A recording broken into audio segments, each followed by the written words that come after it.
여러분 안녕하십니까? 뉴스가 있는 저녁 변상욱입니다. 안녕하십니까, 안보라입니다. 오늘 관심 있게 본 뉴스 있으세요? 뭐 계속 똑같은 커다란 뉴스가 이어지기 때문에 네. 뭐 두 개죠. 조국 법무부 장관 후보자를 둘러싼 논란, 그리고 또 하나는 한일 외교장관 회담. 이렇게 끝내 입장차를 좁히지 못한 이 외교장관 회담, 참 예. 돌파구가 없는지 걱정입니다. 잠시 후에 전문가와 심층 분석해볼 예정입니다. 네. 뉴이저가 주목한 뉴스는 또 있습니다. 서울 반도체 용역 직원들이 방사선에 피폭되는 사고가 있었습니다. 이 정치 이슈에 묻혀서 많이들 모르실 텐데요. 얼마나 심각한지 살펴보겠습니다. 역시나 전문가 인터뷰 준비되어 있습니다. 네, 오늘도 여러분의 참여하실 문이 활짝 열려 있습니다. 샵 0945번의 유료 문자, 유튜브, 팟빵 댓글로 여러분의 의견 주십시오. 자, 오늘 첫 소식 뭐부터 할까요? 네, 큰 줄기 중에 하나라고 말씀하신 한일 외교장관 회담 소식입니다. 네, 우리는 일본의 부당한 수출 규제 문제도 언급을 했고 지소미아 얘기까지 꺼냈는데 일본 측의 태도는 늘 한결 같았다고 합니다. 네. 국제부를 연결해서 자세히 들어보겠습니다. 조수연 기자. 네, 국제부입니다. 네, 제대로 답변이 안 나오리라고 예상은 했습니다만 한일 외교장관 회담 성과 없이 끝이 났군요. 그렇습니다. 한일 외교장관이 20여일 만에 다시 만났지만 입장차를 재확인하는 데 그쳤습니다. 강경화 외교부 장관과 고노다로 일본 외무상은 일본의 수출 규제 조치, 강제징용 문제, 그리고 한반도 정세 등에 대해 의견을 교환했습니다. 회담은 35분 만에 종료됐는데요. 강 장관은 먼저 일본 정부가 화이트리스트에서 한국을 배제한 데에 대해 깊은 유감을 표명하고 상황의 엄중함을 지적했습니다. 그러면서 일본 정부가 지금이라도 해당 조치를 철회할 것을 강력히 촉구했습니다. 또 양국 수출 규제 당국 간 대화가 조속히 성사될 필요성을 강조하고 일본 외교 당국이 노력을 기울여 줄 것을 요구했습니다. 화이트리스트 조치에 대해 고노 외무상은 일본 정부의 기존 입장만 되풀이한 것으로 전해졌습니다. 또 제한 일본인들의 안전에 대한 우리 정부의 관심을 요청했고 강경화 장관도 일본 내 혐한 분위기 하에서 제일 우리 국민과 동포의 안전 확보에 일본 정부의 관심을 당부했습니다. 강 장관은 아울러 후쿠시마 원전 오염수 처리 문제에 대한 우리 정부의 엄중한 인식을 전달하고 일본 정부의 현명한 결정을 촉구했습니다. 네, 한일 정보보호협정 지소미아에 대해서는 어떤 논의가 오갔습니까? 네, 우리 외교부 당국자가 전한 내용인데요. 지소미아에 대해 고노 외무상이 먼저 말을 꺼내 강경화 장관이 연장 여부를 검토 중이라는 원론적인 입장을 전달했습니다. 일본 측은 이에 대해 별다른 반응을 보이지 않고 기존 입장을 반복한 것으로 전해졌습니다. 강 장관은 회담을 마친 뒤 기자들이 지소미아에 대해 논의했는지를 질문하자 짧게 네라고만 대답하고 연장 여부에 대해서는 드릴 말씀이 없다 이렇게 언급했습니다. 한일 외교당국 간 담판으로 관심을 모았던 오늘 회담이 별다른 성과 없이 끝남으로써 양국의 갈등 국면은 일단 돌파구를 찾지 못하게 됐습니다. 하지만 외교 채널 간 협의의 문은 계속 유지하기로 한 만큼 앞으로 있을 한일 간 추가 협의를 주목해 봐야 할 것 같습니다. 지금까지 국제부에서 YTN 조수연입니다. 네, 두 나라 외교장관이 아무런 접점을 찾지 못했다. 이거는 분명하고요. 네. 다만 한국과 일본 두 나라 장관급 대화를 다시 살려낸 거는 중요해 보입니다. 네, 우리도 경제 보복 조치를 우선 외교로 풀자 이런 입장이잖아요. 그렇습니다. 예. 예. 일본 내에서도 외교 당국 간 대화로 풀어야 할 일이니 외교 대화를 계속해서 이어가야 한다라는 공감대가 있는 거는 분명한 것 같습니다. 이걸 확인한 것도 이번에 의미는 있다고 생각이 되네요. 네, 예. 이렇게 한일 외교장관이 만난 자리에서도 한일 군사정보보호협정 지소미아에 대한 얘기가 오갔는데 정치권에서도 논의가 뜨겁습니다. 정경두 국방부 장관이 오늘 국회에 출석해서 지소미아에 대해서 언급을 했어요. 네, 지소미아의 전략적 가치는 충분하다. 신중하게 검토를 해서 연장할지 아니면 여기서 끝낼지 여부에 대해서는 조만간 발표를 하겠다 이렇게 언급을 했습니다. 예. 중간에 거친 설전이 오가기도 했고요. 차정인 기자가 자세히 전해드립니다. 국방부의 결산안 등을 다루는 국회 국방위원회 전체 회의. 결정 시간이 초읽기에 들어간 한일 지소미아 연장 여부를 놓고 갑론을박이 펼쳐집니다. 유지하되 예를 들어서 실질적인 교류를 1대1로 하기 때문에 상호적으로 하지 않습니까? 애초에 지소미아 문제는 한일 지금 분쟁에서 끼어들면 안 되는 문제였어요. 그러니까 국민들은 한미 관계도 안 좋아지겠구나 당연히 생각하겠죠. 주무부처 수장인 정경두 국방부 장관은 정부 차원에서 신중하게 검토하고 있고 조만간 정부가 결정할 것이라고 조심스럽게 밝혔습니다. 다만 연장 쪽에 무게를 두는 답변이 주목을 끌었습니다. 제가 알고 싶은 것은 이 협정의 전략적 가치입니다. 전략적 가치는 뭐 충분히 있다고 봅니다. 북한이 최근 한미 연합훈련 등을 이유로 문재인 대통령과 정 장관 등을 비난한 데 대해서는 북측이 막말한다고 우리 방어 태세가 약해지는 건 아니라며 일일이 대응할 필요를 느끼지 못한다고 일축했습니다. 다만 이 과정에서 자유한국당 의원들과 정 장관 사이에서는 거친 설전이 오가기도 했습니다. 한미 연합훈련 지금 없애고 축소하고 그랬는데 그거 전에 하던 거 이상으로 더 잘하고 있다? 누가 믿어줍니까? 그런 궤변을. 훈련 계획하고 훈련 참관 해보셨습니까? 아무리 네? 아니다라고 얘기를 해도 장관! 왜 믿지를 않으십니까? 제발 우리 군을 폄하하지 마십시오. 정 장관은 독도 방어훈련 계획과 관련해 연간 2차례 하게 돼 있고 적정한 규모와 시기를 검토하고 있다며 올해에는 전반기에 못한 만큼 적정한 시기에 적정한 규모로 하겠다고 언급했습니다. YTN 차정문입니다. 네, 정부는 지소미아 연장 여부에 대해서 조만간 결론을 내릴 텐데 어떻게 예상하십니까? 지금 장관 답변하는 거 보셨죠? 예. 보수 측을 대변하는 질문에 대해서는 신중히 검토하고 있습니다라고 대답을 했는데 네. 진보 쪽에 대해서 답변할 때는 그건 가치가 있는 겁니다라고 답변을 했거든요. 예. 그러니까 이게 약간 기울어져 있죠. 그렇게 봐서는 지금까지 다들 관측하기로도 그렇게 얘기를 합니다만은 협정의 파기보다는 연장을 하는 것으로 결정하는 것에 무게가 더 실리고 있습니다. 어쨌든 한일 갈등 국면의 변곡점이 될 것 같긴 하고요. 신호 기자의 보도를 한번 보시죠. 베이징에서 열린 한일 외교장관 회담에서 군사정보 보호협정 지소미아 연장 여부를 먼저 물은 것은 일본 측이었습니다. 강경화 장관은 여전히 검토 중이라는 원론적인 입장만 표명했다고 외교부는 밝혔습니다. 내일 저녁 귀국하는 강 장관은 고노 외무상이 전한 일본 정부의 입장을 청와대에도 서면 보고했을 것으로 보입니다. 청와대는 내일 오후 열리는 국가안전보장회의 NSC 상임위 정례회의에서 지소미아 연장 여부에 대한 최종적인 경우의 수를 논의할 예정입니다. 상임위 직후 대통령 재가를 거쳐 발표하는 방안이 검토되고 있습니다. 지소미아는 오는 24일까지 한일 양국이 파기를 선언하지 않으면 자동으로 1년 연장됩니다. 연장과 파기를 놓고 마지막까지 정부의 고민은 계속되고 있습니다. 한국을 신뢰할 수 없다라고 하는 나라와 민감한 군사 정보를 교류하는 것이 맞는가라고 하는 측면에서는 마지막 순까지 고민을 하고 신중한 결정을 내릴 계획입니다. 과거에 핵실험을 했을 경우나 이럴 때 우리가 캐치 못하는 정보들을 받은 적도 있고 이러기 때문에 협정 파기보다는 협정을 유지하되 실질적인 정보 공유 활동은 중단하는 절충안이 선택될 거라는 관측도 나오고 있습니다. 오는 28일 일본의 백색 국가 배제 조치 시행일을 앞두고 이루어지는 이번 결정이 한일 갈등 국면에 어떤 영향을 미칠지 주목됩니다. YTN 신호입니다. 네, 오늘 일본 요미우리 신문이 2019년 일본 국방백서, 방위백서 내용을 보도를 했습니다. 여기에는 일본의 방위비 규모, 스텔스기 도입 등 일본 군사력의 증강 등 여러 내용이 있습니다만 네. 우리나라 관련된 것만 보죠. 일본이 자기 나라 안보를 튼튼히 하기 위해서 협력할 나라들이 있는데 우리는 몇 번째 나라일까요? 일본의 도발로 좀 사이가 틀어지긴 했습니다만 그래도 가장 가까운 나라인데 싶다가도 또 화이트 리스트에서 뺀 걸 보면 조금 뒤로 좀 밀렸겠죠?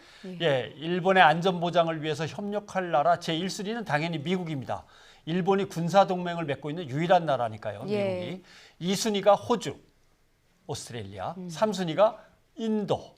그러면은 우리가 네 번째인가요? 였으면 좋겠지만 네 번째 4순위는 아세안 국가들, 네. 즉 동남아시아 연합. 여기는 뭐 여러 나라가 합쳐져 있어서 경제 규모도 크니까 아주 신중히 조심스럽게 생각하고 있는 것 같습니다. 그 다음이 한국입니다. 예. 2018년 백서 때는 우리가 호주 다음으로 세 번째였는데 두 칸 더 밑으로 내려갔습니다. 뭔가 악화된 한일 관계가 반영이 된 건지 아니면 일본이 그렇게 마음을 바꿔서 한일 관계가 이렇게 된 건지 좀 어떻게 보십니까? 저는 마음을 애당초 바꾸고 있어서 이렇게 순위가 내려가게 된 거다라는 데 한 표를 걸겠습니다. 네. 일본은 자기네를 중심으로 한 태평양 인도양 광역 네트워크에 아주 힘을 쏟고 있는 거죠. 이미 우리를 빼고 경제협력 공동체를 꾸리기도 했고요. 경제에 이어서 국방 안보에서도 이제 우리를 가까운 나라가 아닌 약간씩 경계 대상으로 보고 있는 겁니다. 네. 예. 우리도 일본의 이 부분에 대한 경계심을 높이고 있습니다. 바로 일본산 수입식품인데요. 방사능 오염 우려가 커지자 17개 품목에 대해서 안전검사를 2배로 강화하기로 했습니다. 김승재 기자가 자세히 정리했습니다. 지난 2011년 후쿠시마 원전 폭발 이후 식약처는 일본산 8개 현의 수산물과 14개 현의 27개 농산물 품목에 대해 수입을 금지하고 있습니다. 또 일본산 식품에 대해서는 수입할 때마다 방사능 오염 여부를 정밀 검사하고 있습니다. 두 종류의 음료용 차에서 각각 5차례 방사능이 검출돼 반송되는 등 최근 5년간 모두 17개 품목의 일본 식품이 검사에서 적발됐습니다. 식약처가 23일부터 수입식품의 방사능 안전검사를 2배 강화하기로 했습니다. 1kg씩 한 차례 채취해 검사하던 것을 1kg씩 2차례 채취해 2번 검사하는 방식입니다.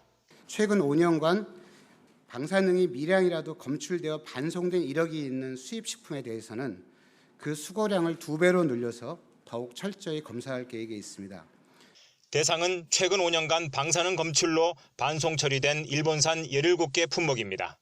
각종 차와 당류 가공품, 인스턴트 커피 등 가공식품 10개 품목, 블루베리와 커피 등 농산물 3개 품목, 식품 첨가물 2개 품목, 건강기능식품 2개 품목입니다. 식약처는 방사능이 미량이라도 검출된 제품은 모두 반송해 국내에 유통 판매된 적은 없었다고 강조했습니다. 또 일본이 방사능 오염수를 방류하는 등 우리의 식품 안전을 위협할 수 있는 새로운 상황 변화가 생기면 안전검사 강화와 수입 제한 등 다양한 조치를 재검토하겠다고 밝혔습니다. YTN 김승재입니다. 네, 일본산 수입식품으로 시작해서 방사능 오염수 얘기로 끝났습니다. 좀 더 자세히 들여다본다면요? 네, 오늘 이제 식품의약품안전처가 방사능 오염 검사 강화 계획을 발표하고 나서 다른 문제 제기가 있었습니다. 네. 그 내용이 지금 들어가 있지는 않은데 그 질의에 대한 답변으로 방사능 오염수 얘기가 나온 것 같습니다. 그게 어떤 지적이었던 겁니까? 네, 해양수산부 자료를 근거로 해서 무소속의 김종회 의원이 평형수 문제를 제기했어요. 평형수. 평형수 알고 있죠. 그러니까 예. 배 균형을 맞출 때 바닷물을 채우는 거잖아요. 후쿠시마 그리고 오염된 그 주변 지역, 그러니까 우리가 수산물을 수입 금지하고 있는 8개 지역이 있죠. 며칠 전 설명해드린 지역입니다만 네. 이 지역을 오가는 배들이 평형수를 이제 배에다 집어넣어야 되는데 그 오염된 지역 바다에서 바닷물을 그대로 퍼다가 배에다가 평형수로 담아 쓴다는 거죠. 그러면은 그 평형수를 쓰고 혹시 우리나라 항구에 들어와서 버린다는 그렇죠. 말씀이신 건가요? 예. 그러니까 그 위험 지역과 우리나라를 오가는 배들이 지난 2년간 128만 톤으로 되는 평형수를 우리 항구 쪽에 와서 내버렸다라고 추산이 되는 겁니다. 얼마나 오염된 상태로 우리 항구 쪽에 버려졌는지 네. 이거 모르는 거죠. 그렇죠? 그러니까 위험성을 검사했어야 되는데 이게 2013년에 한 번 하고 그 이후로는 없었다는 겁니다. 예. 오염 위험이 큰 일본 항구에서 평형수를 채웠으면 공해상에서 확실히 버리고 우리 영해로 들어와야 하는 거 아닌가요? 그렇죠. 예. 아니면 들어와서 검사에 불합격하면 다시 영해로 나가서 버리고 들어오든지 예. 그래야겠죠. 그런데 선박은 또 해수부 관할이고 예. 해수부에는 방사능 검사 권한도 없고 기능도 없어요. 예. 그러니까 이게 정부 부처 간의 어떤 조정과 협동 작업이 필요한 내용입니다. 예. 그 부분은 좀 하루빨리 손발을 맞췄으면 좋겠습니다. 네. 손발을 맞춰야 할 부분이 또 있죠. 북미 회담 실무 협상인데 판문점의 약속은 계속 미뤄지고 있습니다. 네, 방한 중인 스티븐 비건 미 국무부 대북 특별대표는 북한에서 소식이 오면 바로 협상 재개하겠다 네. 의지를 드러냈습니다. 이 소식은 김지선 기자가 보도합니다. 1시간 남짓 진행된 한미 북핵 협의 후 취재진 앞에 선 스티븐 비건 미 국무부 대북 특별대표.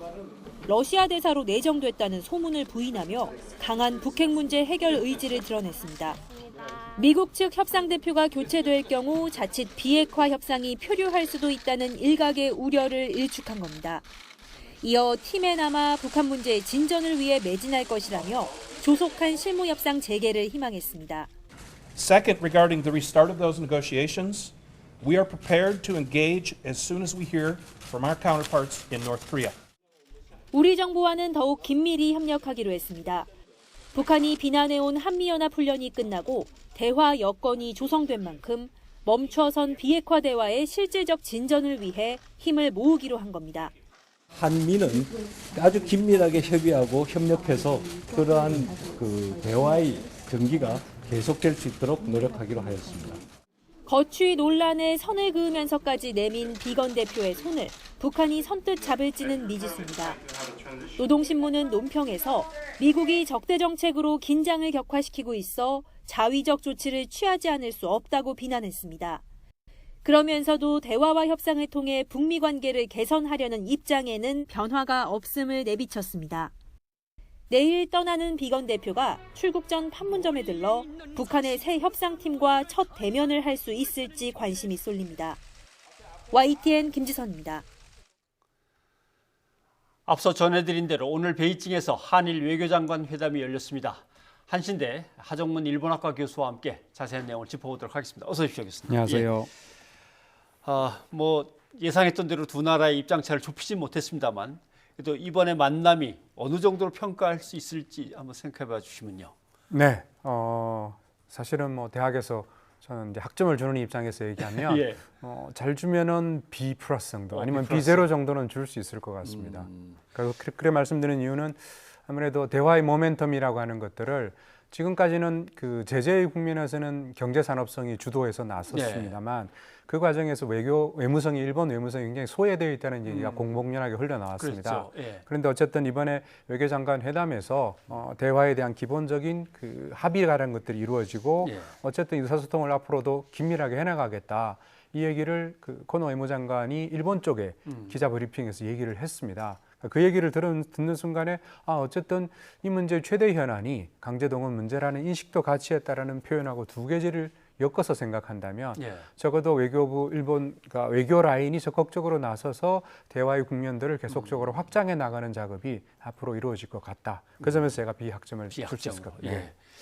근데 이제 일본 외무장관의 표정을 이렇게 보고 있으면 사람들이 이제 표정이 왜 저래? 기분 나빠? 이렇게 얘기하지만 또 한편으로 생각하면은 경제산업성이나 또는 정치권에서 저지른 일을 다 이제 외무 쪽에서 맡아가지고 뒤처리를 해야 되니까 그렇죠. 욕도 먹어야 되고 또 한국 정부의 항의도 다 받아들여야 되고 하니까 표정이 그래서 무겁기도 하겠지라는 생각을 해봅니다만은 강 장관이 그러면 결국 중국과 만나서 또는 한중일 셋이 만나서 또 일본과 만나서 계속 문제 제기를 하면서 어떻게든 풀어보려고 애를 썼는데 이렇게 열심히 만난 게 그래도 효과는 발휘하고 있다고 보시는지요? 네, 장관의 노력도 있겠습니다만 지난 8.15 광복절 경축사에서 대통령께서도 어쨌든 대화 기조에 관한 강한 그 지지라든지 이런 의지를 표명하신 것도 저는 굉장히 그 영향이 컸다고 생각이 됩니다. 일본 쪽에서도 그 외교가에서 흘러나오는 얘기들도 어쨌든 지금처럼의 강대강은 아니니까 대화라고 하는 것들로 선회하면서 한국이 적어도 대화의 물꼬를 틀 의지가 있는 것을 보였다. 이건 매스컴의 논조도 마찬가지였고요. 그러니까 그런 면에서 보자면 8.15 경축사에 이은 일주일은 아닙니다. 6일 지나서 장관 회담에서 외교장관 회담에서 어느 정도 외교적인 실무 접촉을 포함해서 이 향후의 입지가 만들어졌고요. 그러니까 또 하나 이번에 외교장관 회담에서 중요했던 부분은 12월 달로 예정이 되어 있습니다만 한중일 정상회담이 베이징에서 열립니다. 그러니까 이거에 대한 사전 정지 작업의 의미도 있었다고 한다면 그러니까 앞으로 정치 일정에서 살펴봤을 때 결국 그 한중일 정상회담이 될지는 모르겠습니다만 양국 정상이 만나는 12월까지의 시간 9, 10, 11, 12 넉 달 정도가 이 문제를 풀어나가는 1차적인 분수령이 되겠다라는 판단을 할 수 있겠죠. 그 상황 속에서 네. 우리는 이제 지소미아 같은 걸 얘기하면서 미국이 좀 빨리빨리 나서서 어떤 중재 역할을 해줬으면 하고 바랐던 적이 있었고 그렇습니다. 이제는 중국 쪽으로 슬쩍 키가 넘어가는 것 같습니다.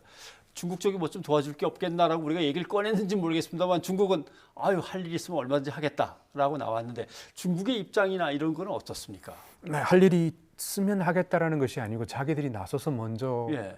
하겠다고 나서야 된다고 저는 생각이 되고요. 예. 그러니까 그런 의미에서 보자면 자유무역주의에 대한 얘기는 사실은 왕이 장관이 얘기를 했습니다만 그 문제는 한일 관계에 던지는 뉘앙스도 있습니다만 예. 일차적으로는 미국을 견제하는 역시 언질이라고 봐야겠죠. 예. 그러니까 그렇게 보자면 실질적으로 중국이 지금 현재 역사 문제를 가지고 한일을 중대했을 때 한국은 모르겠습니다만 일본 쪽에서는 수용할 의지가 거의 없을 것 같아요. 그러니까 그렇게 과거의 경험도 없었고 그렇다고 해서 중국이 역사 문제에 대해서 사실은 한국과 일본 사이에 틈새가 벌어지는 게 어떤 면에서는 중국의 국가 이익에 부합된다고 생각하기 때문에 저는 중국이 적극적으로 중재 아니면 중재를 촉진하는 역할을 사실은 자임할 것이라는 관측은 그렇게 높아 보이지는 않습니다. 이 문제도 좀 여쭤봐야 될 것 같습니다. 한일 군사정보보호협정이 이제 연장할 거냐 말 거냐의 네. 문제인데 이거는 고노 장관이 먼저 물어봤다고 얘기를 합니다. 네. 그래서 이게 정말 중요하게 생각해서 물어본 건지 아니면 실무적인 입장에서 어떻게 할 건지를 빨리 잠깐 알아야 자기네들도 준비를 하니까 그런 건지 아니면 그냥 슬쩍 떠본 건지 어떻게 보십니까? 저는 오히려 안 물어봤다면 더 이상할 것 같고요. 그래요? 예. 아마 물어보지 않더라도 강 장관이 얘기를 했을 가능성도 저는 있다고 보여집니다. 왜냐하면 한국 쪽에서는 아무래도 지소미아 문제 연장이 있지만 이 문제는 지금 현재 수출 규제와 관련해서 한일 관계가 엄중한 상황에서 사실은 신뢰가 손상되었기 때문에 우리도 고민을 하고 있다. 예. 이런 부정적인 뉘앙스를 던진다고 했을 때 지금까지 우리가 지소미아를 가지고 계속 얘기했던 거는 미국의 중재를 끌어내는 일종의 촉진 역할 그리고 일본의 어쨌든 결정을 번복하는 압력 그러니까 이런 것들을 기대하고 지소미아 파기를 계속 얘기했지 않습니까? 예. 그런 면에서 보자면 결과적으로 어떻게 될지는 모르겠습니다만 저도 물론 연장 쪽으로 갈 그 공산이 크다고 보이는데요. 네. 근데 어쨌든 24일까지는 협상 카드로서는 일본을 압박하는 카드로서는 유효하다고 한다면 이번에도 코노 장관이 물어봤었고 한국 쪽에서는 아마 관련된 답변을 했을 것 같아요. 근데 이걸 이제 일본 쪽에 브리핑을 하면서 코노 장관이 얘기했던 것은 기자가 질문을 하고 난 다음에 특별히 내용에 대해서는 말씀드릴 게 없다. 노 코멘트라는 식으로 답변을 했습니다. 그러니까 그만큼 지소미아를 두고 한국 쪽이 어떤 가타부타 답변을 하지 않은 것으로 보여질 수 있는 거죠. 예, 알겠습니다. 그리고 잠시 얘기가 나왔습니다만 후쿠시마 지역의 네. 방사능 오염수를 바다로 혹시 방류하는 거 아니냐 하는 문제를 가지고 우리 쪽에서 먼저 얘기를 꺼낸 겁니다. 네. 글쎄요, 아베 정권의 어떤 그 잘못된 정책을 미리 막아야 된다는 건 뭐 공통된 의견인 것 같은데 이게 주변국들이 계속 압력을 넣는 건 효과가 있습니까? 예, 이 부분은 지금 이제 우리 주변국에서 압력은 역시 환경 재앙이라고 하는 것은 사실 일국으로 끝나지 않지 않습니까? 특히 방사능의 문제는 그런 면에서 한국이 굉장히 커다란 관심을 갖는 사안이라는 것은 당연한 것 같고요. 근데 지금 8월 초에 일본의 신문 기사를 보게 되면 일본 쪽에서 지금 후쿠시마의 방류수가 대략 2022년 그러니까 앞으로 3년 조금 안 되어가지고 지금 있는 저장 용량을 초과한답니다. 그러니까 그 안에 처리를 해야 되는데 이걸 어떻게 할 것인가를 놓고 후쿠시마에서도 지금 논의가 계속 이루어지고 있습니다. 근데 거기에서 정부 쪽에서는 계속 희석해서 방류하는 얘기를 꺼내고 있고 지금 어민들의 입장에서는 만약 방류한다 그러면 지금 현재도 한국이 수산물을 수입을 하고 있지 않지 않습니까? 그런 상황에서 거의 재앙이나 마찬가지고 그렇다고 한다면 후쿠시마의 제거는 불가능하니까 어민은 계속 반대하고 있거든요. 근데 이 지점이 논의 시간이 그렇게 길지 않기 때문에 한국도 계속 모니터링은 해야 나가야 되겠지만 적어도 아베 수상이 마치 방류를 결정한 듯이 그리고 방류가 곧 있을 것처럼 얘기하는 것 자체는 어떤 면에서는 조금 성급한 부분도 있어 보입니다. 예, 알겠습니다. 근데 이제 오늘 한국과 일본 두 나라 외교 장관의 회담이 끝나버리니까 다음번에 뭐가 남았나 보니까 남은 게 없습니다. 그렇습니다. 이제는 뭐 지소미아 결정해서 통보해야 되고 그다음에 화이트리스트에서 뺀 문제는 이제 실효가 이제 시작이 되는 거고. 그렇습니다.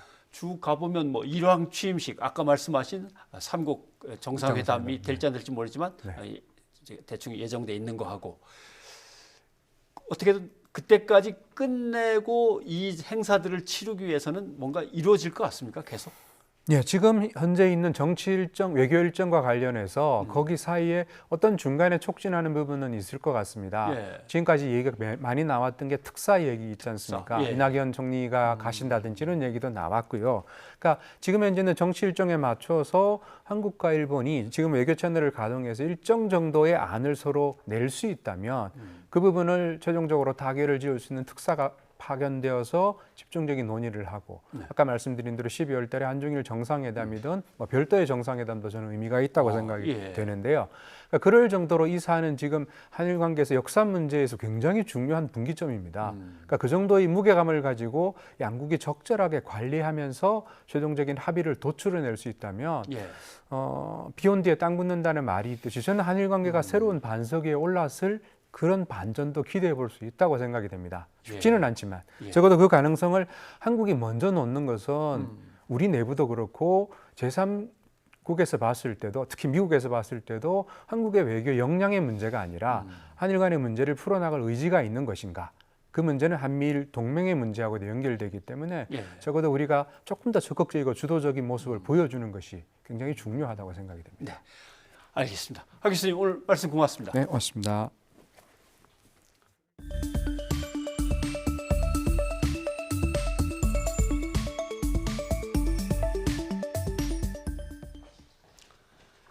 변상욱의 뉴스가 있는 저녁 함께하고 계십니다. 이번엔 정치권의 뜨거운 감자, 조국 법무부 장관 후보자 논란 정리를 해보겠습니다. 네. 딸과 관련된 논란이 갈수록 커지고 있습니다. 네, 이 조국 후보자의 딸이 밟아온 길 먼저 좀 정리를 하면요. 외국어 고등학교로 나왔고요. 명문대 이공계 대학을 거쳐서 지금은 의학전문대학원에 다니고 있습니다. 예, 뭐 여기까지 쭉 들으시면 엘리트 코스를 쭉 밟았구나 이제 싶긴 한 건데. 네, 논란은 이 부분입니다. 사실 뭐 대부분의 부러움을 사는 코스를 밟은 거잖아요. 그런데 이 과정에서 단 한 번의 필기 시험 없이 서류와 면접으로 합격한 겁니다. 네. 그러면서 이제 어제 짚어본 논란도 고등학생 때 의학 논문의 제일 저자로 등재됐던 사실까지 더해진 거죠. 그러면서 논란이 커지고 있습니다. 이 부분은 송재인 기자의 보도입니다. 자녀를 명문대에 보내기 위해 수단과 방법을 가리지 않는 부유층을 비판한 드라마 스카이캐슬입니다. 드라마 속 부모들의 목표는 자녀의 의대 진학입니다. 그런데 조국 후보자 딸의 진학 과정을 보면 드라마와 비슷한 점이 발견됩니다. 외고를 졸업한 뒤 이공계열인 고려대 환경생태공학부를 거쳐 현재 부산대 의학전문대학원에 다니고 있습니다. 딸을 외고 유학반에 보냈지만 목표는 의사 만들기 아니었는지 의혹이 제기됐습니다. 특히 대학과 의전원에 입학하면서 필기 성적이 반영되지 않는 전형만 골랐습니다. 고려대는 수능 최저학력 기준 없이 학교 생활기록부와 면접 점수 등으로 평가하는 세계 선도 인재 전형으로 합격했습니다. 부산대 의전원에 지원할 땐 의학교육 입문검사 시험인 미트를 쳤지만 점수는 전혀 반영되지 않는 전형인 탓에 성적표만 내면 됐습니다. 이 과정에서 고등학교 때 대학 교수의 지도로 작성한 논문 2편을 두고도 논란이 일고 있습니다. 단국대 의학연구소에서 2주가량 인턴을 하고 교수 등과 작성한 논문에는 제1저자로 이름을 올렸습니다. 또 공주대 생명공학연구실에서 3주 단기 인턴십 활동을 한 뒤 작성한 논문 개요에는 제3저자로 등재됐습니다. 단국대 논문의 지도교수는 같은 외고의 학부형이었고 공주대에서 인턴 면접을 본 교수는 조 후보자의 아내와 대학 시절 친구로 알려졌습니다. 일가의 인맥이 자녀의 입시 과정에 영향을 미친 게 아니냐는 의심이 나오는 이유입니다. 부정하게 연구자의 그 이름이 기재되는 것에 대해서는 저희가 좀 더 앞으로 수능이나 이런 것들을 더 강화하겠다 그런 취지입니다. 딸의 명품 진학 과정은 평소 조 후보자의 금수저 비판과도 어긋납니다.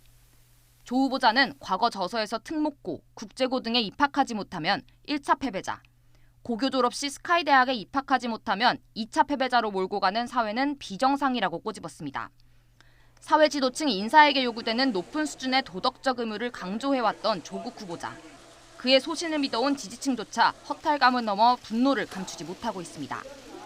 조 후보자 임명 철회와 딸의 학위 취소를 요구하는 청와대 청원까지 올라오면서 논란은 쉽게 가라앉지 않고 있습니다. YTN 송재인입니다. 앞서 의학 논문에 조국 후보자의 딸이 제1저자로 올라서 논란이 됐다고 말씀드렸는데 해당 교수가 대한의사협회 윤리위원회에 회부됐다고 하죠? 네, 의사협회는 부정행위가 확인되면 징계한다는 방침이고요. 구체적으로 어떤 부분이 문제인 건지 김정혜 기자가 설명해 드립니다. 대한의사협회는 상임이사회를 열어 단국대 의대 A 교수를 의사협회 중앙윤리위원회에 회부했습니다. 의협은 특히 두 가지를 구체적인 윤리 위반 대상으로 꼽았습니다. 첫째, 당시 인턴 신분인 고등학생을 논문 제1저자로 올린 점입니다. 1저자의 의미는 논문의 가장 중요한 책임자라고 생각하시면 되고요. 이렇게 영어 번역이라든가 이런 많은 도움을 기여를 해주신 분들은 이게 저자가 아니죠. 기여자로 해서 뭐 감사의 글에 언급되고 이렇게 하는 겁니다. 문과 2학년 고등학생이 고도의 전문성을 요구하는 의학 논문에 얼마나 기여했길래 책임 저자가 됐는지 상식적으로 이해가 어렵고 결국 자격이 안 되는 사람을 제1저자로 특혜준 게 명백하다는 주장입니다. 둘째, 당시 이 학생의 소속을 재학 중인 고등학교가 아니라 단국대 의과학연구소로 논문에 표기한 점입니다. 소속 연구원이거나 직원이 아닌 고등학생을 연구소 소속으로 적은 건 명백한 윤리 위반이고 허위 기재에 해당한다는 겁니다. 이에 대해 A 교수는 한 방송에서 당시 조 후보자의 딸이 논문을 영어로 옮기는 부분에서 크게 기여해 제1저자로 올렸고 인턴십 기간에 연구소 소속이어서 그대로 적었다고 해명했습니다. 의협 중앙윤리위원회는 조만간 A 교수를 불러 조국 후보자의 딸이 논문 제1저자가 되는 과정에서 부정행위가 있었는지 확인할 예정입니다. 부정행위가 드러나면 자체적으로 징계 수위를 결정할 방침입니다. 이런 가운데 당시 대한병리학회 이사장이었던 서정욱 서울대 교수가 연구 윤리를 거론하며 논문 철회 요구 입장을 밝혀 논란이 커지고 있습니다. 서 교수는 SNS에서 저자는 논문의 중요한 구성 요소이기 때문에 저자가 잘못됐다면 수정하거나 논문 전체를 철회해야 하는 게 연구 윤리라고 말했습니다. YTN 김정혜입니다.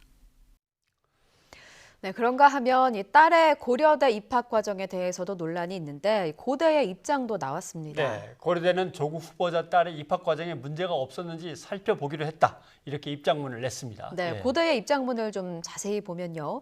조 후보자 딸이 학사 운영 규정의 입학 취소 사유 대상자에 해당한다고 판단될 경우 입학을 취소 처리할 수 있다. 이렇게 밝혔는데요. 다만 지금 단국대에서 이 논란의 논문과 관련해서 연구 윤리 관련 조사가 진행 중이지 않습니까? 네. 그래서 이 조사 결과가 나오고 교육부를 통해서 자료를 전달받으면 그때 규정에 따라서 조사에 들어가겠다는 입장입니다. 자, 그런데 조국 후보자는 이 딸의 부정 입학 의혹에 대해서 정면 돌파에 나섰습니다. 이 명백한 가짜 뉴스라는 반박입니다. 네, 이 정면 돌파가 총할지는 이제 지켜봐야 될 것 같습니다만 논문 실적을 내세워서 그걸로 대학에 들어간 게 아니라고 해명을 했고요. 예. 입시 요강을 보면 의혹의 눈초리를 지우기에는 글쎄요. 아직은 조금 역부족인 것 같은데 이 부분을 조성호 기자가 들여다봤습니다. 가족을 둘러싼 의혹에 대해 조국 법무부 장관 후보자가 처음 구체적인 입장을 밝혔습니다.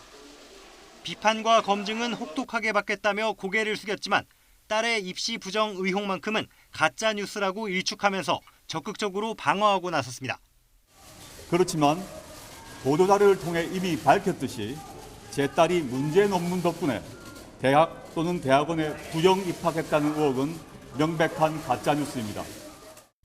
조 후보자 딸 조모 씨는 2010학년도 세계선도 인재전형이라는 수시 모집으로 고려대학교에 진학했습니다.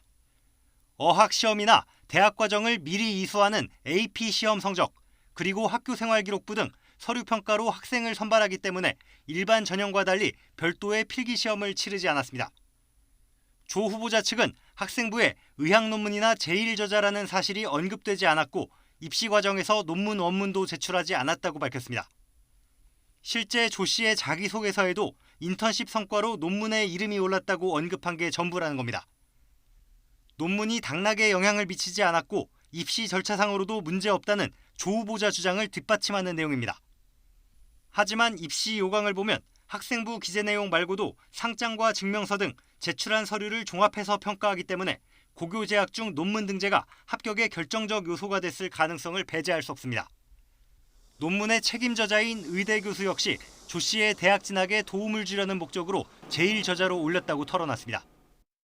대학 가는데 미국 대학 가는데 도움이 될 거라고 생각을 해서 일저자로 하고 그렇게 된 거죠.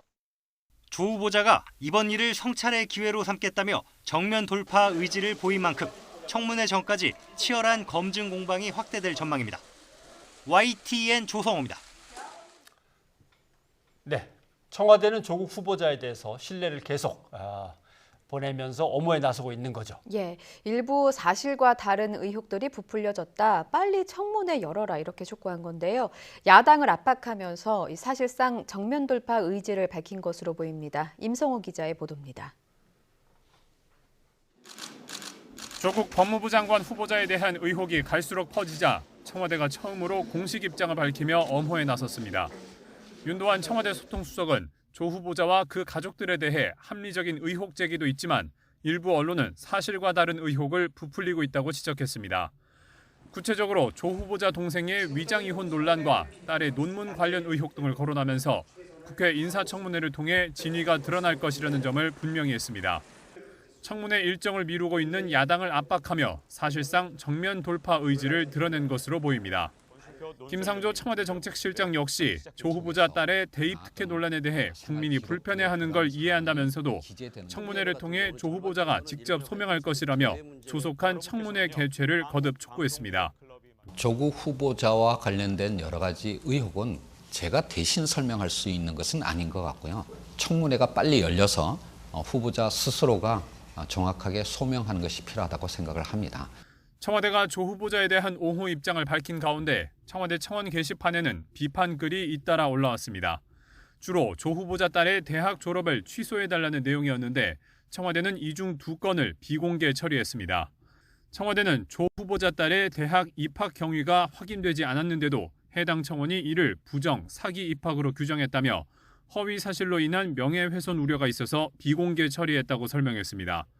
특히 조 후보자 반대 청원에 10만 명이 넘게 동참하자 이에 맞서 조 후보자 임명을 밀어붙여야 한다는 청원에는 3만 5천 명이 넘게 참여하며 세대결 양상으로까지 번지고 있습니다. 청와대는 일부 부정적인 여론에도 불구하고 의혹이 사실과 다른 점이 많고 조 후보자가 직접 관여한 불법적인 행위도 없다면서 청문회를 통해 진실이 드러날 거라고 거듭 강조했습니다. YTN 임성호입니다.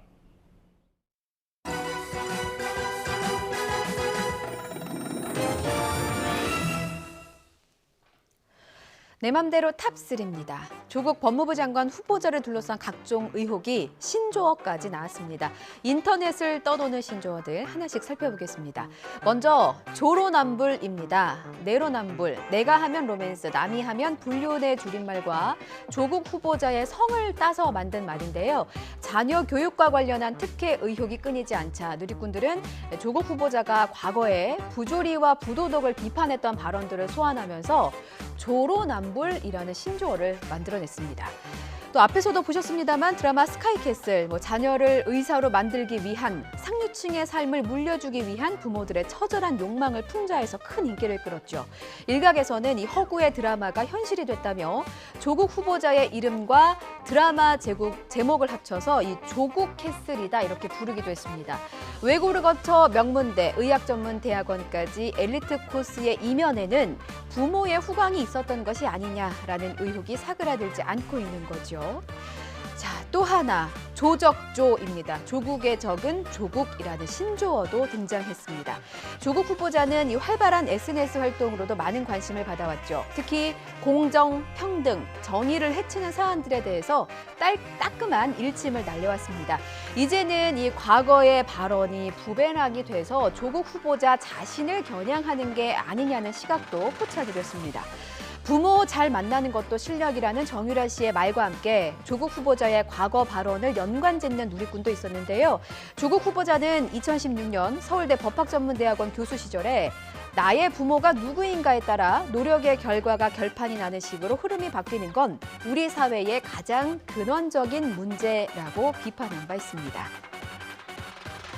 조국 후보자는 딸의 부정입학 의혹은 명백한 가짜뉴스라고 반박하면서도 가족을 둘러싼 각종 논란에 대해서는 비판을 겸허히 받아들여 성찰의 기회로 삼겠다고 밝혔습니다. 뉴이전은 60초 뒤에 다시 오겠습니다.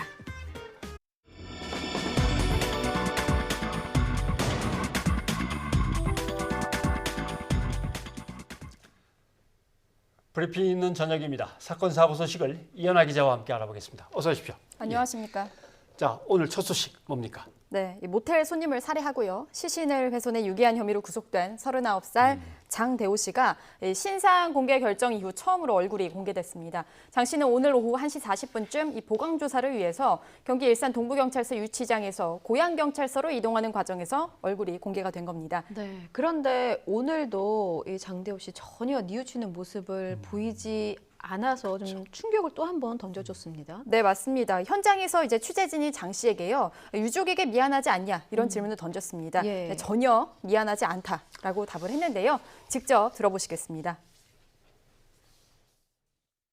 그 유족들한테 미안하지 않으세요? 전혀 미안하지 않습니다. 그 시신 나머지 부위는 어디다 버리셨어요? 모두 같은 장소에 버렸어요. 네, 뭐 표정을 보시면은 당당한 표정으로 이 예. 취재진을 응시한 후 질문에 답을 하는 것을 알 수 있습니다. 앞서 장 씨는 경찰이 경찰서 안으로 이동시키려 하자 말을 계속하겠다 이런 강한 의지를 네. 보이기도 했는데요. 예. 직접 보시겠습니다. 많이 생각해봤습니다. 아무리 생각해도 잠깐만요. 왜 말을 못하게 하는데 잠깐만요. 아무리 생각해도 상대방이 죽을지도 모릅니다. 반성하고 있지 않습니다. 네, 장 씨는 또 이번 사건이 흉악범이 양아치를 죽인 그리고 나쁜 놈이 나쁜 놈을 죽인 사건이다라고 말한 후에요. 예. 경찰의 제지로 결국 경찰서 안으로 들어갔습니다. 장 씨의 이런 태도와 반성하고 있지 않다 이런 발언은요. 이후 재판 과정에서 양형에 영향을 미칠 것으로 예상이 됩니다. 예. 그러면 이제 경찰서는 어떻게 진행이 되는 겁니까? 일단 현재 장 씨의 혐의를 좀 먼저 살펴보면은 예. 살인 그리고 사체 손괴 그리고 사체 유기 혐의를 받고 있습니다. 경찰은 이제 오늘 장 씨에 대한 보강 조사를 이어갔고요. 내일쯤 수사 결과를 발표할 예정입니다. 그리고 또 오는 23일 모레 장 씨를 검찰에 송치할 계획입니다. 네. 경찰은 동시에 이제 숨진 피해자의 남은 시신 수색 작업도 진행 중입니다. 예, 그런데 이제 장 씨가 자수를 하러 왔을 때 그렇죠. 경찰이 돌려보낸 그 사건, 그 일화도 있었잖아요. 네, 이거에 맞습니다. 대한 수사는 어떻게 진행되고 있습니까?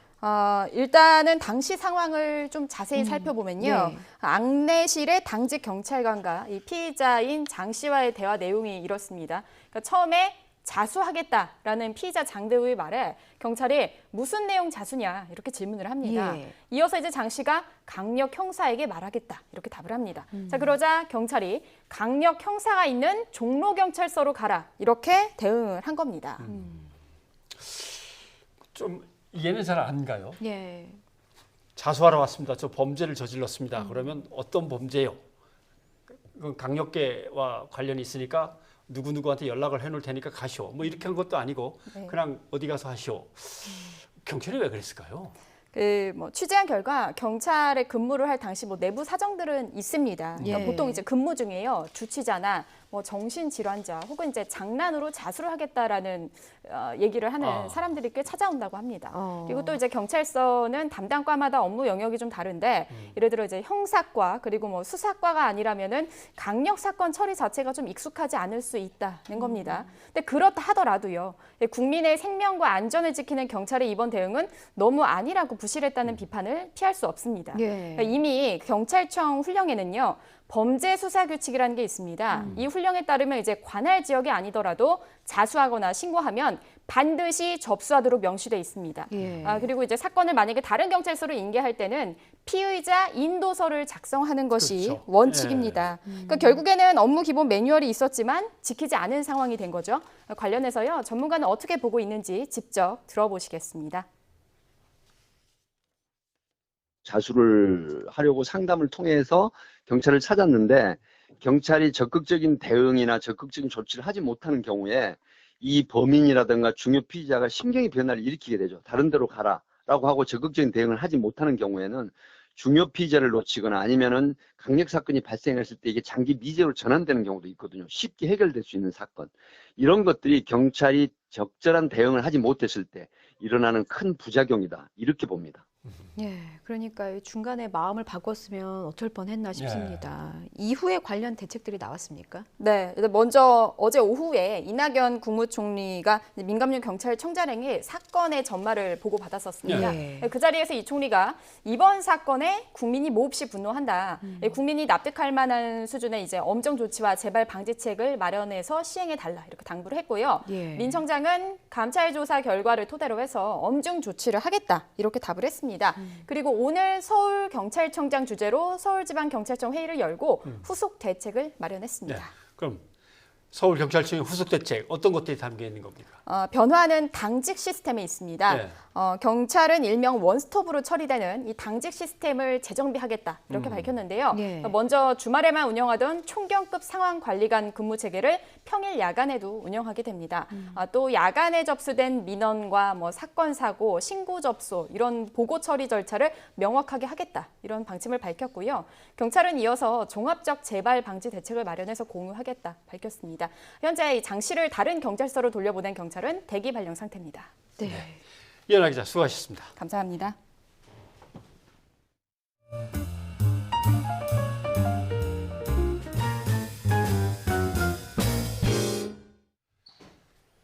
내년 마이스터고부터 고교 학점제가 시작됩니다. 네, 이제는 고등학생도 대학생처럼 듣고 싶은 과목만 수강할 수 있는 길이 열리는 겁니다.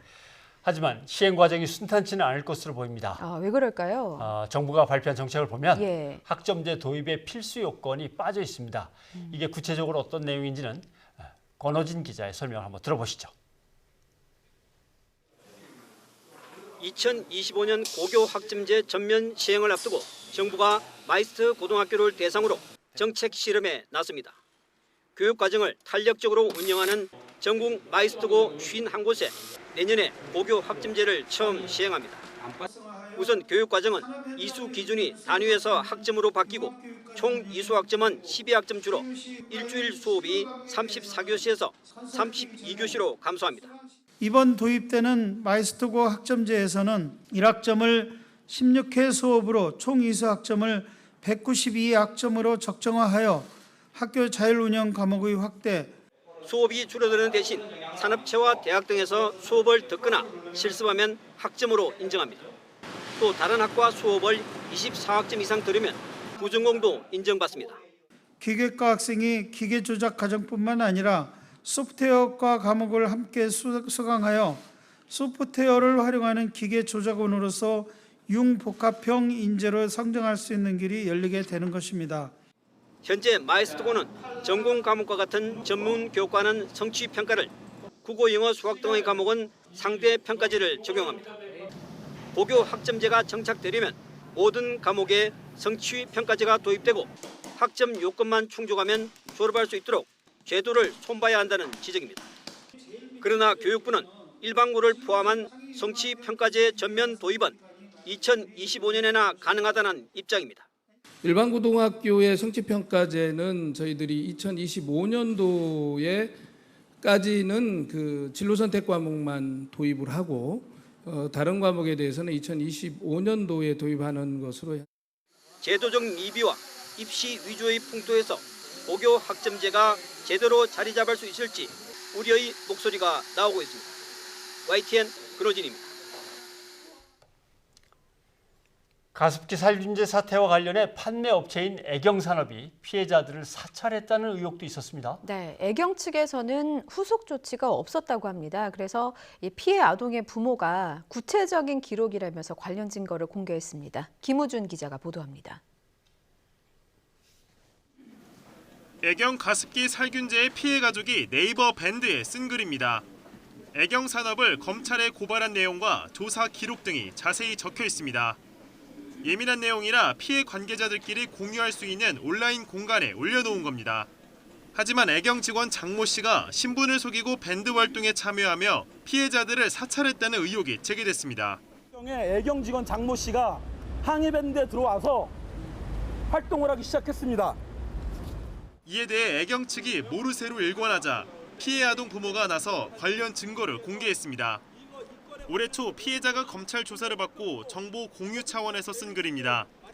게시물을 읽은 명단에 장 씨 이름이 올라와 있습니다. 한 달 뒤 장 씨는 피해자들이 작성한 워크숍 회의록도 빠지지 않고 읽었습니다. 피해 부모는 장 씨가 6개월간 170여 개의 게시글을 읽은 뒤 회사 상부에 보고했다고 주장했습니다. 당연히 대답을 할 만한 질문을 했는데 피해자가 아니니까 제 질문에 깜짝 놀랐는지 바로 탈퇴를 했어요. 애경 측은 뒤늦게 사실을 인정하며 사과 의사를 밝힌 것으로 알려졌지만 그뿐이었습니다. 손시현님께 사과하려고 여러 번 연락을 시도했지만 받지 않았다고 하더라고요. 저는 단 한 번도 연락을 받은 적이 없습니다. 피해 부모는 조만간 또 다른 사찰 증거를 공개하겠다고 밝혔습니다. 이에 따라 다음 주 사회적 참사 특별조사위원회가 개최하는 가습기 진상규명 청문회에서 애경 측의 사찰 의혹이 주요 쟁점으로 떠오를 전망입니다. YTN 김우진입니다.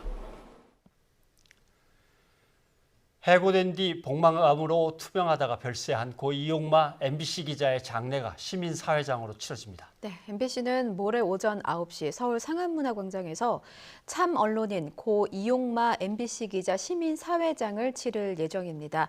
장례위원회는 MBC와 전국 언론노조, 각계 시민사회단체로 구성됐고요. 장례위원회는 최승호 MBC 사장과 오정훈 언론노조 위원장 등이 맡게 됐습니다. 고 이용마 기자는 지난 2012년 공정방송을 요구하면서 파업을 주도했다는 이유로 해고됐습니다. 그러다가 5년 만에 회사로 돌아왔고요. 오늘 새벽에 향년 50세로 별세했습니다. 가정폭력 전과자가 베트남 등에서 외국인을 초청해 국제 결혼하는 것을 막는 원스트라이크 아웃 제도가 도입되는데 네. 기준이 어떻게 되죠? 기준은 법무부의 발표 좀 보시면요. 네. 가정폭력 범죄로 벌금 이상의 형을 확정받은 한국인 배우자에게는 결혼을 위한 외국인 초청을 허가하지 않기로 했습니다. 또 결혼 이민자가 이 배우자와 파경에 이르렀을 때는 귀책 사유 입증을 지원하는 제도도 함께 마련하기로 했습니다. 동남아에 수억 원씩 하는 부동산을 사고도 세무조사를 피하기 위해서 신고를 하지 않고 신고를 하지 않았으니 매입 대금을 몰래 보내기 위해서는 또 외화 밀반출에 환치기까지 동원한 사람들이 무더기로 적발됐습니다. 네, 누군가 하고 봤더니요. 이 대부분은 병원장, 중소기업 대표 이런 고소득자들이었습니다. 홍선기 기자의 보도 보시겠습니다. 말레이시아 경제특구 조호바루 지역에 세워진 고급 상가입니다. 한 채에 최소 16억 원 가까이 줘야 살 수 있는 이 상가에 한국인이 사들인 것만 42채나 됩니다. 동남아시아 부동산 투자 바람을 타고 한국인들이 집중 매입에 나섰기 때문입니다. 쓰나미도 없고요. 주식도 없습니다.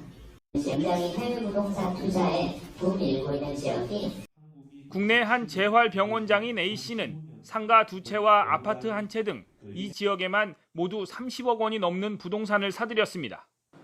그러나 계약금과 중도금 3억 7천만 원은 환치기 계좌를 통해 불법 송금했습니다. 금융당국이나 세무당국의 눈을 피하기 위해 외국 부동산 취득 신고를 하지 않았기 때문입니다. 부동산을 취득한 사람들이 현지에 해외에서 발생할 수 있는 소득에 대해서 보고서를 제출을 해야 되고 소득 관련한 세금도 납부를 해야 되며 현지에서 부동산을 양도시에도 양도세 등을 납부해야 되는 경우가 있습니다. 관세청 서울본부는 A씨처럼 말레이시아 조호바루 지역에 수억 원을 호가하는 부동산을 사고도 신고하지 않은 146명을 적발했습니다. 대부분 의사와 중소기업 대표 등 전문직 고소득자들이었습니다. 해외 부동산 취득 신고를 하지 않은 이들은 환치기는 물론 계약금을 가족들이 쪼개서 들고 나가는 외화 밀반출도 서슴지 않았습니다. 관세청은 부동산 알선업자 등 환치기 관련자를 비롯해 10억 원 이상 부동산을 산 고액 투자자를 검찰에 송치하고 나머지는 과태료 처분할 계획입니다. YTN 홍성기입니다. 서울 반도체에서 직원들이 방사선에 피폭되는 사고가 발생했습니다. 네, 왜 이런 사고가 발생했는지 그리고 피폭된 직원들은 안전한 것인지 서균열 서울대 원자핵공학과 교수와 함께 자세한 이야기 나눠보겠습니다. 네. 어서 오십시오. 교수님, 네, 어서 오십시오. 반갑습니다. 작업 도중에 방사선에 이제 피폭이 됐다 얘기를 들었고 또 뭐 하청 관계가 있었던 모양입니다. 네. 사건의 경위를 좀 먼저 얘기를 해주신다면요. 사실 있을 수 없는 일이 일어난 건데요. 예.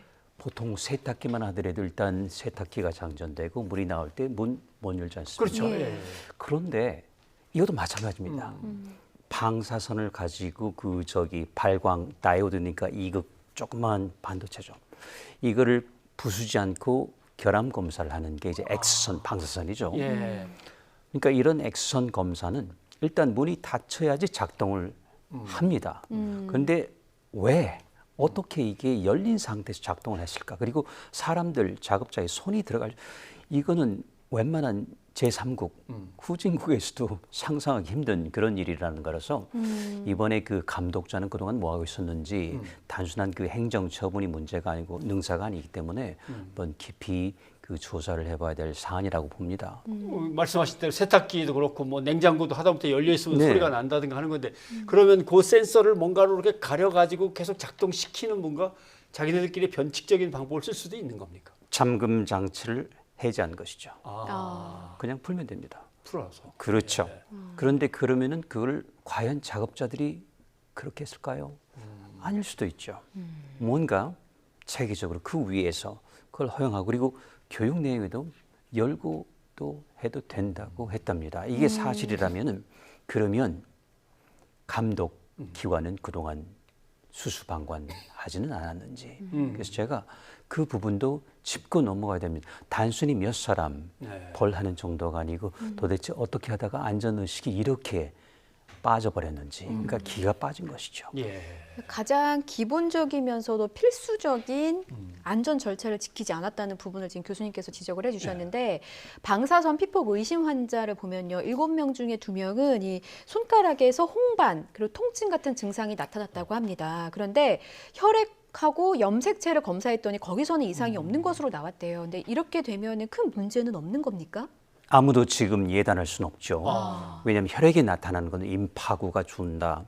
적혈구, 백혈구 특히 줄어든다. 근데 이거는 조금 장기적으로 나타날 수가 있기 때문에 지금 없다고 해서 안심할 건 없고요. 근데 그 홍반이라는 것은 굉장히 좀 경고성이 있는 겁니다. 왜냐하면은 기본적으로 굳이 숫자를 따진다면은 일반인 선량보다 작업자는 50배 더 받을 수도 있습니다.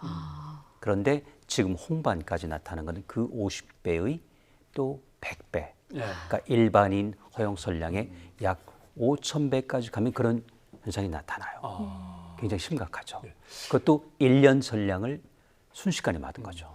굉장히 큰 거라서 앞으로 주시해야 될 것 같습니다. 그 장기적이라고 좀 말씀을 해주셨는데 뭐 보통은 몇십 년 뒤에도 나타날 수 있는 겁니까? 그렇죠. 그러니까 이거는 당장 나타나지 않습니다. 급성이죠.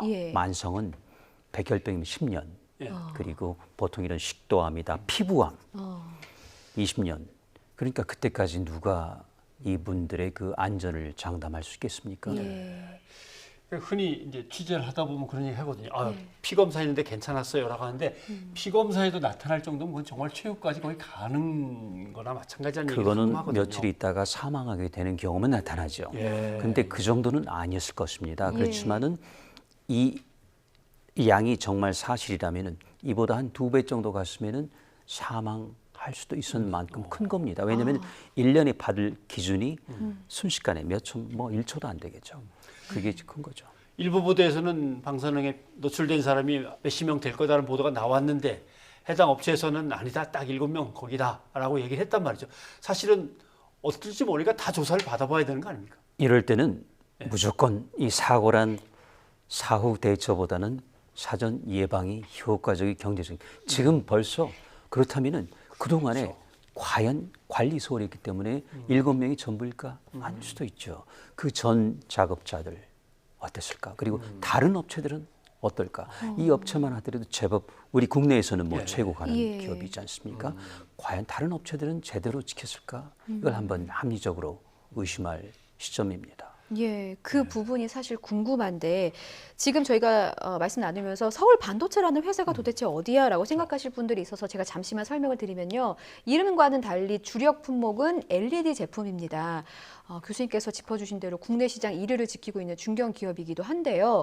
다른 반도체 관련 제조사들이 있는데 그 관리가 좀 허술하게 된 건지 아니면 다른 반도체들도 비슷한 양상인 건지 이 부분도 좀 궁금한데요. 아무도 모르는데요. 저는 이런 사건이 있을 때마다 항상 보수적으로 그리고 이게 혹시 빙산의 일각은 아닐까 수면이 뜬 게 이 정도예요. 그러면 이보다 더 못한 업체에서 과연 왜냐하면 왜 이렇게 했을까요? 왜 해제했을까요?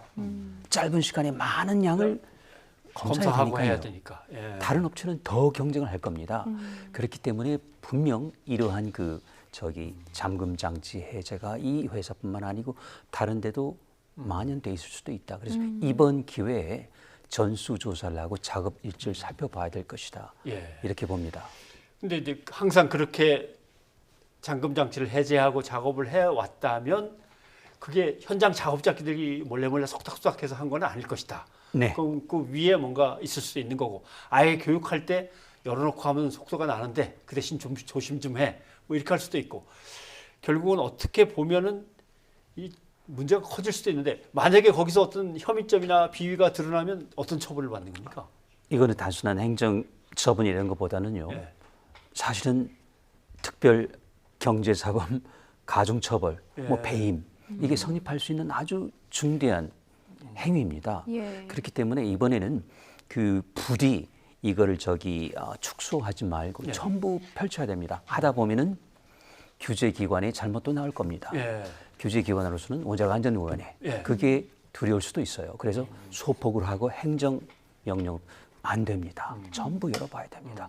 이런 사건에는 항상 물론 운전자 잘못이 맞습니다만 경찰관도 봐야 되지 않습니까? 전수조사가 필요하죠. 교수님, 저희 교수님께서 말씀하시는 저희 인터뷰를 보고 관련 업종에 근무하는 분들께서 혹시 나도 피폭되진 않았을까라고 의심이 되신다면 어떤 검사를 어디 가서 받아야 하는 겁니까? 일단은 원자력 의학원 이런 병원이 있는데요. 그보다 더 중요한 거는 심리적인 치료입니다. 엉뚱하게 들리시겠지만요. 나도 그럴 텐데 오히려 이런 의학적 방사선을 받은 것보다도 그런 걱정이 있죠. 이게 오히려 더 몸을 상하게 하고 정말 증상이 나타납니다. 권태감이 있고 피로하고 구토가 나고 상상 임신처럼 똑같습니다.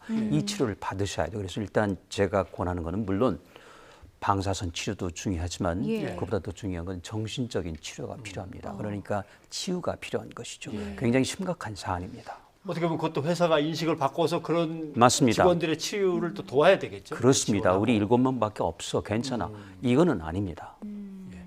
알겠습니다. 교수님 오늘 도움 말씀 고맙습니다. 고맙습니다. 네, 이번엔 유이저 가족들의 의견 한번 살펴보도록 하겠습니다. 한일 갈등과 관련해서 많은 의견들을 주고 계십니다. 2369님, 경제 보복하면서 군사적 동맹 관계를 유지하겠다니 일본 태도는 달면 삼키고 쓰면 뱉는 거 아닙니까? 이렇게 지적을 해주셨고, 유튜브에서 이건 얼굴 표정인 것 같습니다. 표정인가요? 제로가 보이긴 하는데 양옆에 또 표시가 있습니다. 지소미아 연장보다는 파기한 이후 일본의 대응을 보고 다시 가입 여부를 생각합시다라는 의견 주셨고요. 0181님, 후쿠시마 오염수의 무단 방류는 일본만의 문제가 아닙니다. 전 인류에게 재앙입니다. 어떤 식으로든 막아야 합니다. 일본에게만 맡겨둘 수 없는 일입니다. 라고 강조해 주셨습니다. 맞습니다. 조국 법무부 장관 후보자를 둘러싼 각종 의혹, 논란들에 대해서도 역시나 의견들이 쏟아지고 있는데요. 우선 유튜브에서 시각의 차이님, 부정 입학은 아니지만 부정 논문은 맞는 것 같습니다. 이 딸과 관련된 논란에 대해서 의견 주셨고요. 9007님, 조국 청문회 관련 문제를 보면서 잔인하다는 생각이 듭니다. 국회의원 자녀 문제도 그럼 전수조사해야 합니다. 이렇게 얘기하셨네요. 유튜브에서 어바웃타임님, 가짜 뉴스가 팩트 없이 퍼지는 것 같습니다. 청문회를 열어서 시시비비를 가려야 하지 않을까요? 이렇게 청문회를 좀 촉구하는 의견도 주셨고. 그렇기 때문에 청문회를 하는 거니까 청문회를 빨리 여는 건 중요한 것 같습니다. 유튜브에서 SSK님, 불법이 있다면 벌을 받으면 됩니다. 여론몰이 그만두고 청문회에서 밝힙시다. 역시 청문회를 강조해 주셨군요. 여기까지 시청자 의견 살펴보겠습니다. 오늘 MBC 이용마 기자 오랜 투병 생활 끝에 세상을 떠났습니다. 또 우리는 떠나 보냈습니다. 글쎄요, 좀 더 활발하게 또 멋진 방송을 하는 그 모습을 보여주고 싶었는데 결국 보여주지 못하고 이렇게 떠나보내게 됐습니다. 고인의 명복을 빌겠습니다. 찰리 푸스의 See You Again 보내드리면서 저희는 내일 저녁 7시 반에 여러분 찾아뵙겠습니다. 고맙습니다. And I'll tell you all about it when I see you again. We've come a long way from where we began. Oh, I'll tell you all about it when I see you again. When I see you again. Why'd you have to leave so soon? Why'd you have to go? Why'd you have to leave me when I needed you the most? I play it back over and over. I hear your last words. I know you're in a better place, but it's always gonna hurt. So carry on.